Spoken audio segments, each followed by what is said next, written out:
Welcome to Doodle Talk, baby.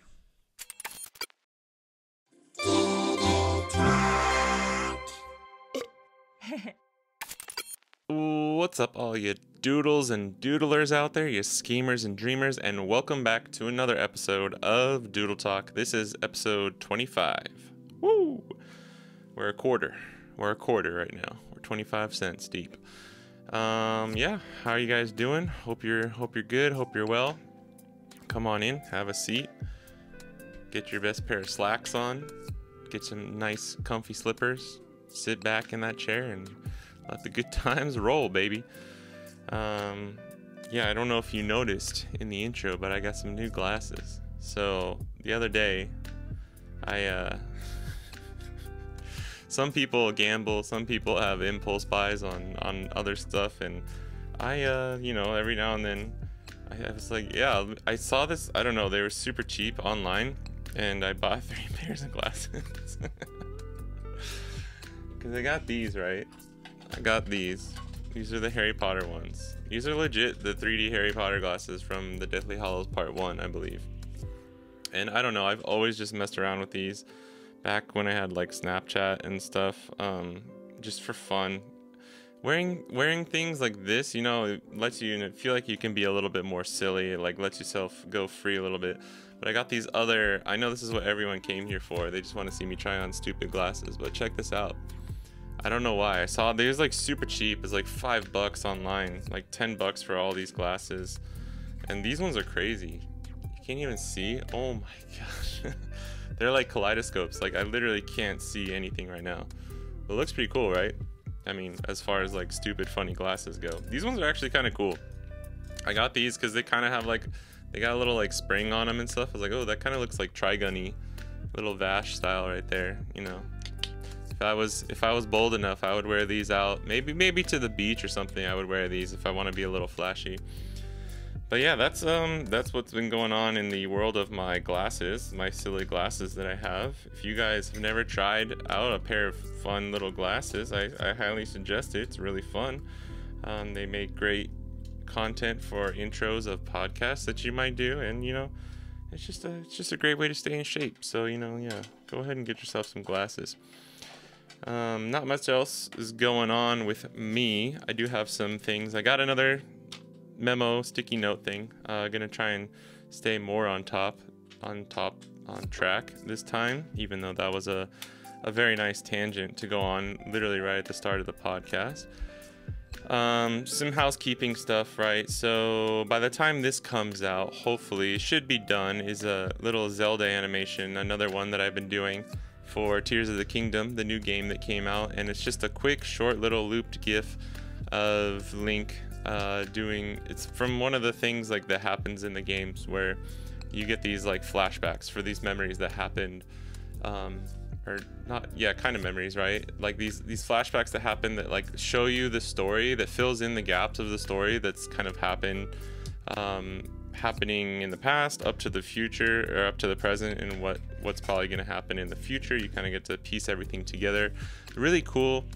And there's a cool little animation that happens when you go up to these little pools of water, and it like activates the memory, the flashback. And I thought that would be a cool little thing to animate, and I'm almost done. It should be finished and should be out by the time this comes out, hopefully.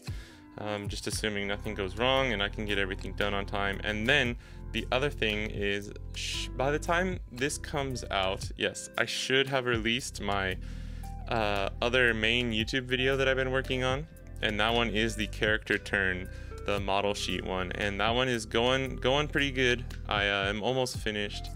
Some things to still record and some art to make, and then gotta finish. I've already started editing the intro and middle part. Got some things to finish up there. But yeah, just those two things should be out or are about to come out by the time this comes out. So if you have not already, please go check them out. Really appreciate all that. And kind of the topic that I wanted to talk about today is something that I've been kind of thinking about and struggling with a lot this past week. I was, again, trying to think of a topic, and I've been really trying to just draw on whatever has been affecting me or whatever I've been thinking of the week leading up to recording this. And the biggest thing this time was when I was editing that YouTube video, the model sheet YouTube video. I was really behind on starting it just because I was trying to write a script for it. I was trying to block out like the beats, the main beats of what the video would be, and I just kept kind of going back to the drawing board and like starting over a bunch of times, and I really couldn't like figure out how I wanted to do it. And this is a pretty common problem that I'm sure a lot of you or other people experience, but it's kind of like I was having this conundrum of like, how do I make this video? Like, what kind of niche am I like trying to really get into right now? And I try not to let that affect me too much, because one of the main points that I'm trying to accomplish right now is trying out a bunch of different things, experimenting with the main YouTube videos, not the podcast. The podcast is kind of already, it is what it is. I just go with the flow on these. It's a lot less pressure. But the main video, like the main channel videos, is, yeah, I want to eventually get to the point where it's like, obviously I want to be evolving and like trying out new things, but I want to get to the point where like I kind of know what to expect when I have an idea of like what kind of video I can make, and like have a foundation or a style or a niche that I can kind of draw on, for like to have that main source of just like, okay, I want to do this, I know how I'm gonna do it, now let's get to work and get started on it. Because the problem I had this week was just tons of just doubting myself and just not being sure, like not doubting myself in the way of like, oh, you can't do this, you're not good enough, but like kind of doubting myself in the way of like, oh, I don't know if this is going to be good. I don't know if this is the right way to make this video, essentially. Because you're going to put all this work, all this effort into making this video, and the angle that you take, the direction that you take it in, the style that you make it in, that's all going to have such a huge impact on whether it's successful or not, and whether or not people are going to watch it or want to watch it, right? Because you can take a video or an idea, right, and you could film it two different ways. So like, just an example off the top of my head would be like, if you did let's say for the model sheet, right? So you have the model sheet, and one way of doing it could be like a really super in-depth kind of like teaching you how to create a character turnaround, teaching you how to do all the little bits and pieces, and like being very kind of tutorial-esque and like very teacher-like maybe. I'm not sure if that's the best way to describe it. And then another way you could do it, right? This is just two random ways that I'm thinking of. The other way you could do it could be like very hands-off, kind of just like show don't tell kind of thing, where it's just like, let's just say it's just one single shot. It's just a time lapse with a voiceover on top, and it's just you talking about it, right?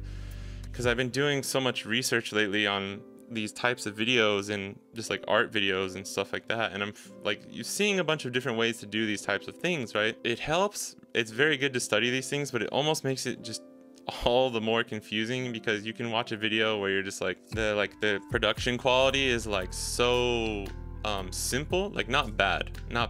Like that time-lapse one is very common on YouTube, where you just have an artist, like either analog or digital, they're sketching. It's like a time lapse of what they're working on, and then they're kind of just narrating on top of it, which some of those videos are awesome and they're really like helpful and they're really fun to watch. But the production quality is like, production quality is probably the wrong word. Like the amount of, production that it takes from the person who's making it it's pretty low, right? It's pretty minimal, like production required that's going into that. There's not a lot of crazy editing, there's not a lot of transitions and like crazy effects or anything like that, right? That's what I'm trying to get at. And you see something in like that and you're like, oh, okay, well then I can just do that. I can just do that level of work and then it'll be successful. And then you try it and it's like, oh, this didn't work at all. And then you see somebody who like goes way over the top and makes like a really awesome video and like funny little interjections or like really nice editing, funny editing, throwing some memes in there and stuff, and that also is really cool too. And it's like, okay, well, where do I, where do I fit in all of this? Where should I try? What direction should I try and go? So the thing that I decided to try and do was based off of one major thing, and that is the no face animation video, the like process video that I put out, the YouTube, like the longer YouTube video.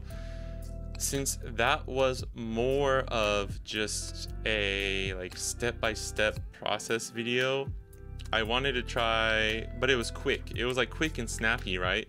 Because it was just a quick, short little looped animation, and I was worried about it going in. Like, the end result isn't a lot of content itself, right? That's why I did the music to go along with it. I think if I hadn't done the music, that video just would not have worked at all. Not that it was like amazing or anything to begin with, but I think the painting the Emma one was better because it's like a contained challenge. It had multiple steps to it that were like inherent that you needed to kind of show if you wanted to show the whole process. It took up a bit of time, and it gave me enough freedom to do some fun editing with like the shots at the end that were like showing it off, and the steps and the time lapses that I took along the way of making it. The no face animation one just felt like it was like 7 minutes on the dot, I think. And it felt like I originally had a longer cut, but it felt like I was stretching it the whole time. Like I was just trying to fill space because felt like I needed to make it a full length YouTube video, in air quotes right there. And I'm not like disappointed with how the video turned out. I think it was great. I learned a lot while making it. But for this one, I was like, okay, let me take my time a little bit with the model sheet character turn one, and let me go through more of the steps of like let's look at some references together. So like I have an intro, I explain what I want to do, and then I have like on my tablet, I look at some references, and it's like this, or like we might see on Twitch, where like the video of me, I'm in the corner of the video, and then you're just seeing my screen as I'm looking at these model sheets. I'm like in Clip Studio and basically just looking at them like that and just talking through them, because those are the things I was studying as I was preparing for this video, preparing for this anyways. And I've seen a lot of people do that, like Ethan Becker comes to mind a lot. He's really good at like sitting down, and it's not like the art tips and tricks that you'll see on like Instagram and TikTok. It's more like actually sitting down, like looking at the pros, seeing what they did, why are they pros, what are they doing right, like breaking things down, drawing over things, really getting in depth. And I love those videos. I actually learned a lot from his videos, like when he was making a lot more of those types of videos a year or two ago, when his main focus was like his YouTube channel there. And so I took inspiration from that, and some other people, obviously a lot of other people have done stuff like that. I look at the references, and then I pull up an initial sketch of my character, my original character that I'm going to do for the model sheet, and I give like a brief but in-depth explanation of like who the character is, how did the inspiration come about, like what world does this character live in, what is her like main goal, what is her focus, like what kind of character she is. So I really go into depth on that, and I've already edited those parts for the most part. They're almost completely done, and I had to cut out a bunch of stuff, right? But that's okay. And like always, having more than you need is one of the best rules to have. And yeah, I mean, it's already like almost 10 minutes long, and like it could be a bad thing. You never know. I don't think it's boring. That's the main thing I'm trying to do right now, is like make sure that the video just is not boring. But because when you have a longer video on YouTube, it's just like it's really scary to like not just try, especially when you're used to creating like under 1 minute reels and stuff on Instagram, or like under 1 minute looping GIFs that are actually, the initial GIF is probably within like 10 to 20 seconds or much shorter even.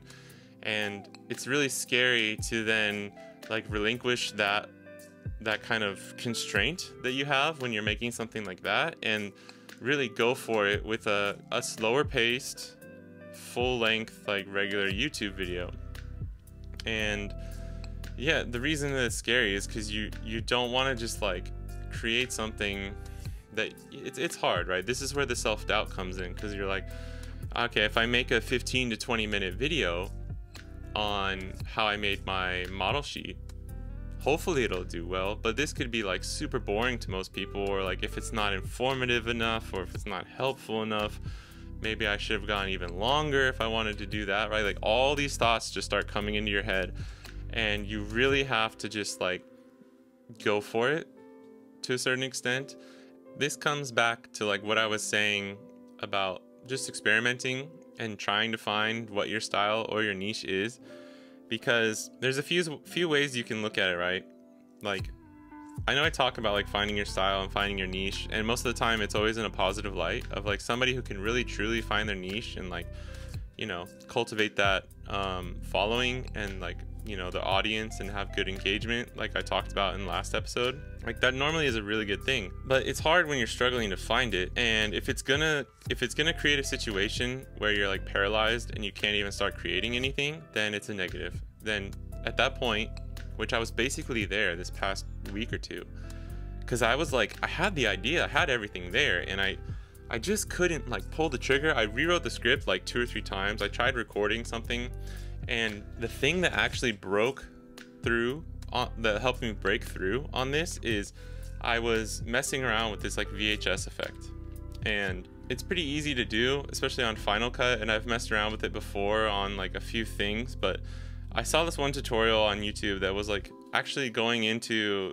because you know they have like filters and effects, overlays and stuff that you can use, but this one guy had a really good tutorial of basically showing you how like to think of it like, what did the camcorders back in the 80s and 90s, like what were the actual limitations that were causing the footage to look like that. And it's really simple, and it's really like, oh yeah, of course, if you just think about it like that, where like, you know, you're gonna be like messing with the exposure and the contrast, and it's like the sharpness is like higher than it normally would be because it's a little bit grainy footage, so it automatically like auto adjusts and make your video, your image, like sharper than it normally would be. And I feel like I finally like I created it. I was like, wow, this looks pretty good. Like it looks really like VHS. You know, I could put like the timestamps on there and stuff and really sell it as like that cool like retro VHS footage. And I've always been hesitant to do that in the past, because when you're looking for a niche or a style, the last thing you want to do is like, this is what I was thinking, right? So what I was thinking is like, the last thing I want to do is just like rip off a cheesy style or something like that, or rip off something, or just bite something that's overplayed, like too popular. And I feel like, you know, Stranger Things, I mean, it's been a while. Stranger Things has been out for a while, right? But I don't know if you remember, right? If you think back to when Stranger Things came out, and like the 80s retro boom kind of really came back.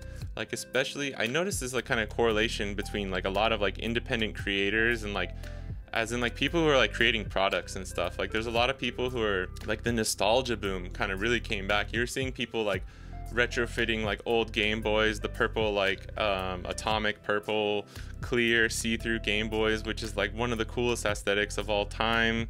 Especially, I'm a 90s kid. That just like is just like nostalgia adrenaline like jacked into my brain every time I see that. And like it just, I can look at one of those atomic purple Game Boys and just like feel the warm fuzzy nostalgia come, right? And there's something really powerful in that. And Stranger Things, on top of just being like amazing, Stranger Things is probably one of my favorite TV series of all time. Hopefully they can end it well with the last season coming up this year or next year. Like it's written incredibly well, the editing is amazing, the acting is amazing, and then on top of all of that, they hit it with this like, you know, this awesome nostalgic like retro style 80s kind of CTR VHS kind of like warm fuzzy analog feeling that's on top of all of it, right? With especially, just think of the intro. The intro is iconic, the flickering lights with the synth, the bleepy arpeggiated synth in the background. Like they hit the nail. They hit the nail on the head with that, right? I don't even know if that's the saying. they did an awesome job and they really nailed it. And it's like, of course, when somebody does that, this always happens. When somebody does that, then like, you know, it creates a wave of either copycats or people being inspired by that, or just it seeps into the pop culture.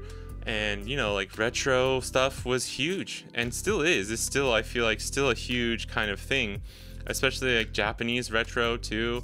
You'll see so much stuff. If that gets into your algorithm, like say goodbye to seeing any other kind of ad ever again, which honestly I don't really mind. Like if it's an aesthetic that I like whatever, dude. If you're gonna have to sell me ads or like sell me products, like I'd rather it be something that I might look at and be like, oh, that's actually kind of dope. So this is circling back to this, right, to what I was talking about.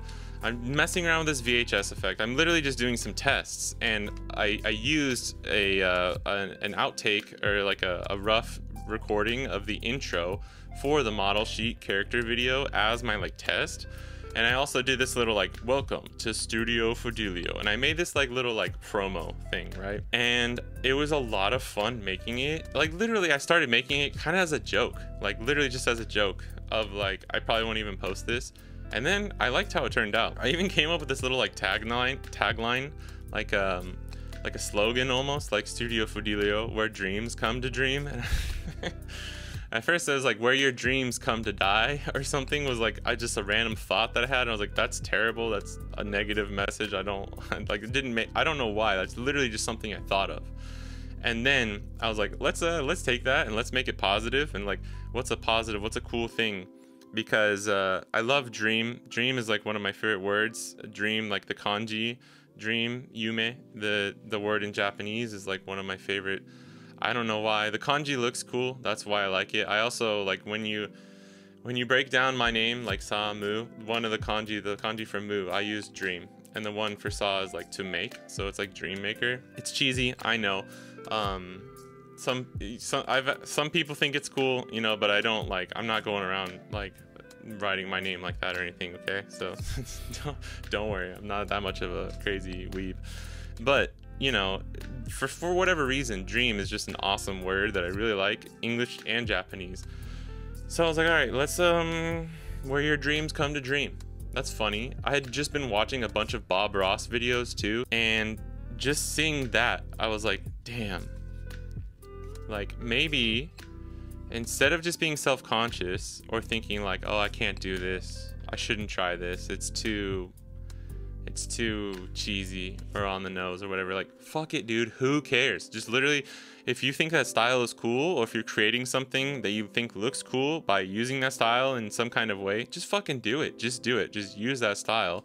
And this is what I'm telling myself, right? It's like, okay, because what you can do is you can sit there and you can like beat yourself up over it and be like, no, I probably shouldn't do that, it might be cheesy, or like I might be like, you know, other people have used that like retro style or whatever, so I probably won't. And then you don't create anything, and you've just talked yourself out of like trying and experimenting with something. Or you can sit down and be like, at the worst case scenario is like, I make this, maybe I learned something new while trying it, and if I don't like it, then I can just improve on it or change it into something that I will like.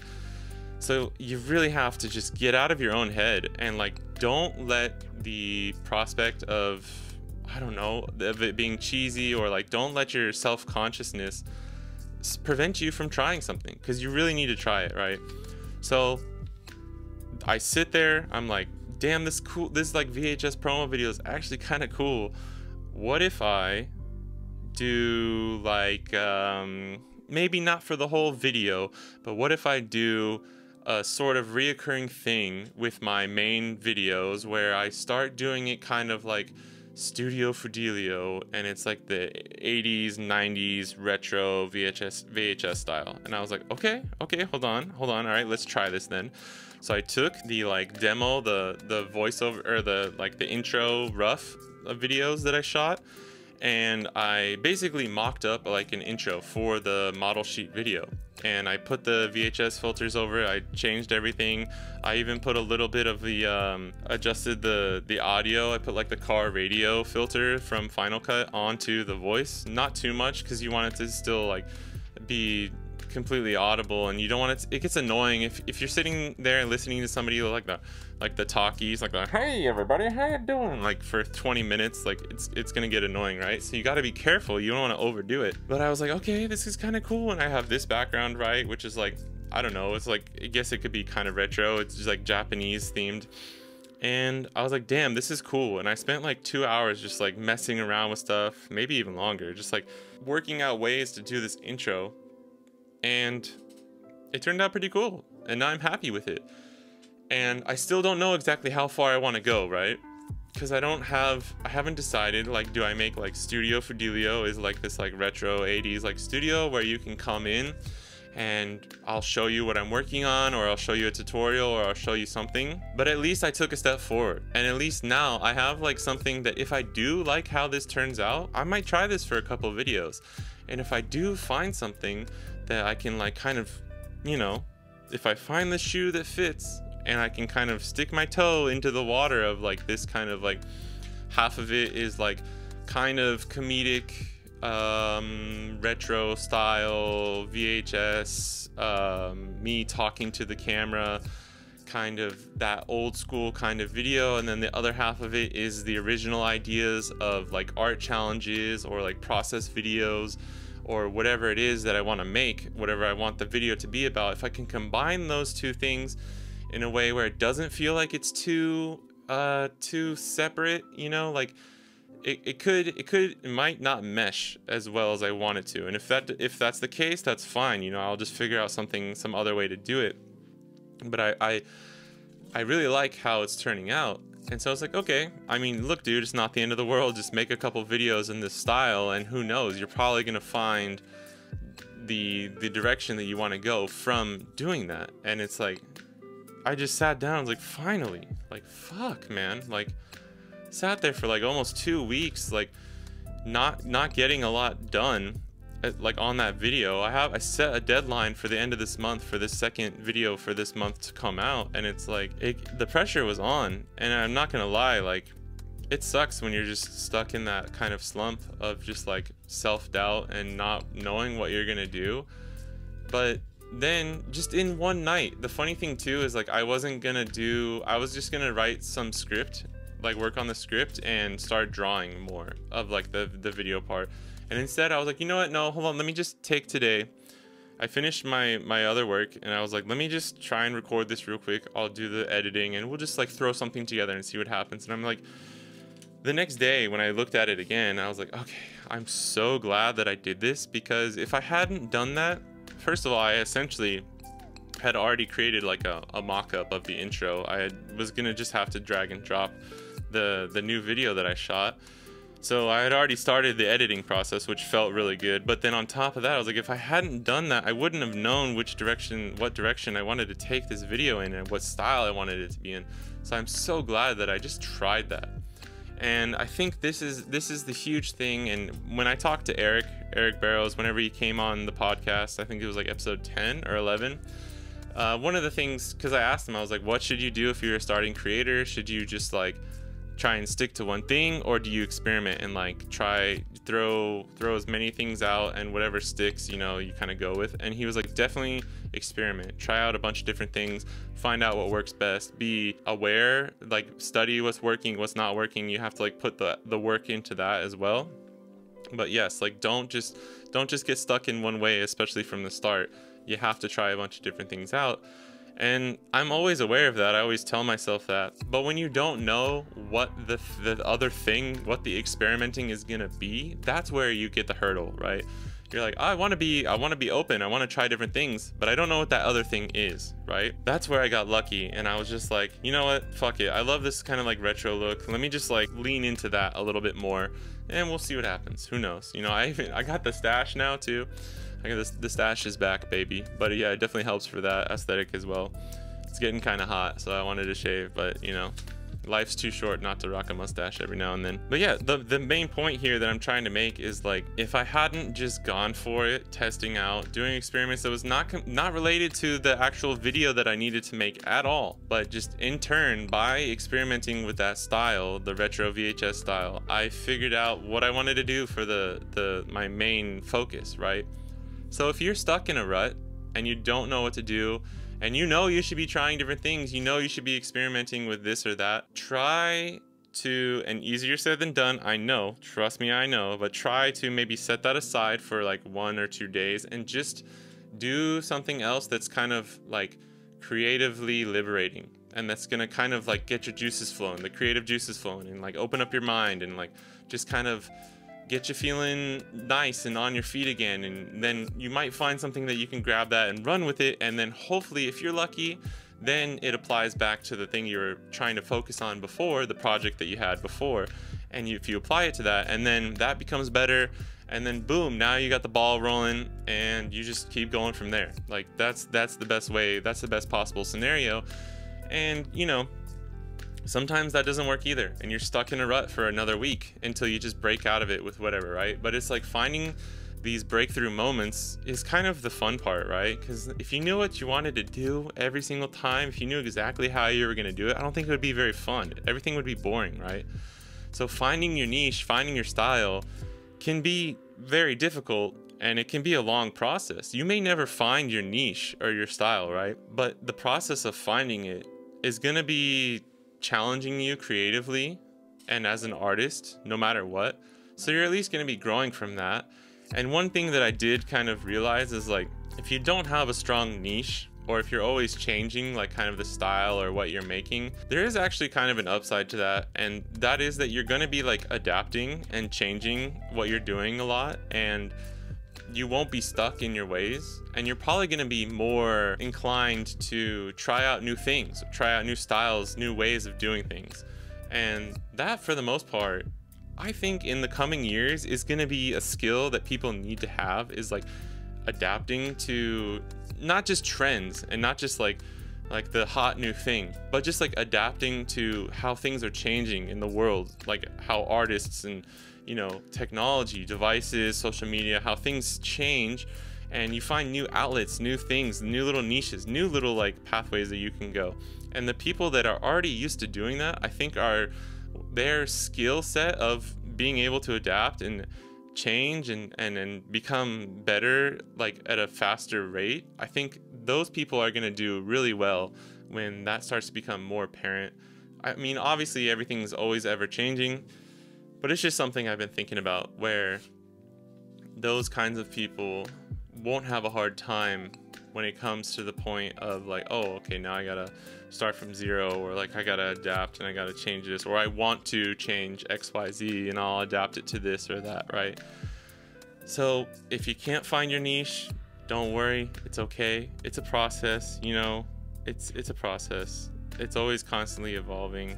We'll find it, you'll find it. But the one thing I do want to say, the last thing I want to say is like, this is me saying that is not like a, hey, don't worry about it, don't try new things, like, or like don't change your ways, or like just don't do anything and like it'll eventually come. That's not what I'm saying. The one thing you always have to do is you always have to show up, you always have to put in the work, and by, just like I was saying, like by doing so intuitively, the creative process starts happening, and that's how you have those breakthroughs, and that's how you're going to find, and that's how you're going to get out of a burnout and stuff like that. So just make sure you're putting in the work too. That's all I wanted to say. Yeah, I think that's it.